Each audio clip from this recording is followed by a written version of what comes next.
بسم اللہ الرحمن الرحیم۔ کلمہ طیبہ ایمان۔ سبق نمبر 2۔ پرانی آیت احادیث۔ حضرت یعلا بن سداد رضی اللہ عنہ فرماتے ہیں کہ میرے والد حضرت سداد رضی اللہ عنہ نے یہ واقعہ بیان کیا، اور حضرت عبادہ رضی اللہ عنہ نے جو کہ اس وقت موجود تھے اس واقعے کی تصدیق فرماتے ہیں کہ ایک بار ہم لوگ نبی کریم صلی اللہ علیہ وسلم کی خدمت میں حاضر تھے۔ رسول اللہ صلی اللہ علیہ وسلم نے پوچھا، کوئی اجنبی غیر مسلم تو مجمع میں نہیں؟ ہم نے کہا کوئی نہیں۔ ارشاد فرمایا، دروازہ بند کر دو۔ اس کے بعد ارشاد فرمایا، ہاتھ اٹھاؤ اور کہو لا الہ الا اللہ۔ ہم نے تھوڑی دیر ہاتھ اٹھائے رکھے اور کلمہ طیبہ پڑھا۔ پھر آپ صلی اللہ علیہ وسلم نے اپنا ہاتھ نیچے کر لیا، پھر فرمایا، الحمدللہ، اے اللہ، آپ نے مجھے یہ کلمہ دے کر بھیجا ہے اور اس کلمے کی تبلیغ کا مجھے حکم دیا ہے، اور اس کلمے پر جنت کا وعدہ فرمایا ہے، اور آپ وعدہ خلاف نہیں ہیں۔ اس کے بعد رسول اللہ صلی اللہ علیہ وسلم نے ہم سے فرمایا، خوش ہو جاؤ، اللہ تعالیٰ نے تمہاری مغفرت فرما دی۔ حضرت ابو ہریرہ رضی اللہ عنہ سے روایت ہے کہ رسول اللہ صلی اللہ علیہ وسلم نے فرمایا، جس نے لا الہ الا اللہ کہا اس کو یہ کلمہ ایک نہ ایک دن ضرور فائدہ دے گا، نجات دلائے گا، اگرچہ اس کو کچھ نہ کچھ سزا پہلے بھگتنی پڑے۔ حضرت عبداللہ بن عمر رضی اللہ عنہما سے روایت ہے کہ رسول اللہ صلی اللہ علیہ وسلم نے ارشاد فرمایا، کیا میں تمہیں وہ وصیت نہ بتاؤں جو حضرت نوح علیہ السلام نے اپنے بیٹے کو کی تھی؟ صحابہ رضی اللہ عنہما نے عرض کیا، ضرور بتائیے۔ ارشاد فرمایا، حضرت نوح علیہ السلام نے اپنے بیٹے کو وصیت میں فرمایا، میرے بیٹے، تم کو دو کام کرنے کی نصیحت کرتا ہوں اور دو کاموں سے روکتا ہوں۔ ایک تو میں تمہیں لا الہ الا اللہ کہنے کا حکم کرتا ہوں، کیونکہ اگر یہ کلمہ ایک پلڑے میں رکھ دیا جائے اور سارے آسمان و زمین کو دوسرے پلڑے میں رکھ دیا جائے تو کلمے والا پلڑا جھک جائے گا، اور اگر تمام زمین و آسمان کا ایک گھیرا ہو جائے تو بھی یہ کلمہ اس گھیرے کو توڑ کر اللہ تعالیٰ تک پہنچ کر رہے گا۔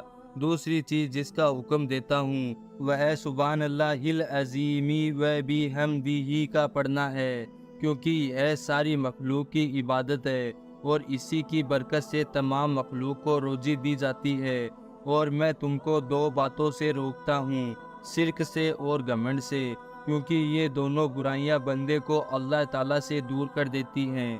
حضرت طلحہ بن عبید اللہ رضی اللہ عنہ سے روایت ہے کہ نبی کریم صلی اللہ علیہ وسلم نے ارشاد فرمایا، میں ایک ایسا کلمہ جانتا ہوں جسے ایسا آدمی پڑھے جس کی موت کا وقت قریب ہو تو اس کی روح جسم سے نکلتے وقت اس کلمے کی وجہ سے ضرور راحت پائے گی، اور وہ کلمہ اس کے لیے قیامت کے دن نور ہوگا۔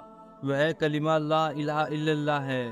حضرت انس رضی اللہ عنہ سے روایت ہے کہ رسول اللہ صلی اللہ علیہ وسلم نے ارشاد فرمایا، ہر وہ آدمی جہنم سے نکلے گا جس نے لا الہ الا اللہ کہا ہوگا اور اس کے دل میں ایک جو کے وزن کے برابر بھی بھلائی ہوگی، یعنی ایمان ہوگا۔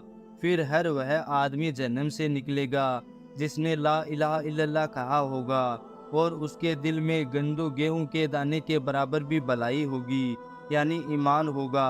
پھر ہر وہ آدمی جہنم سے نکلے گا جس نے لا الہ الا اللہ کہا ہوگا اور اس کے دل میں ذرا برابر بھی بھلائی ہوگی۔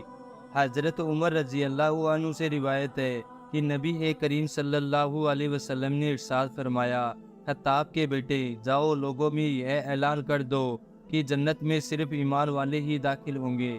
حضرت ابو لیلہ رضی اللہ عنہ سے روایت ہے کہ نبی کریم صلی اللہ علیہ وسلم نے ابو سفیان سے ارشاد فرمایا، ابو سفیان، تمہاری حالت پر افسوس ہے، میں تو تمہارے پاس دنیا و آخرت کی بھلائی لے کر آیا ہوں، تم اسلام قبول کر لو، سلامتی میں آ جاؤ گے۔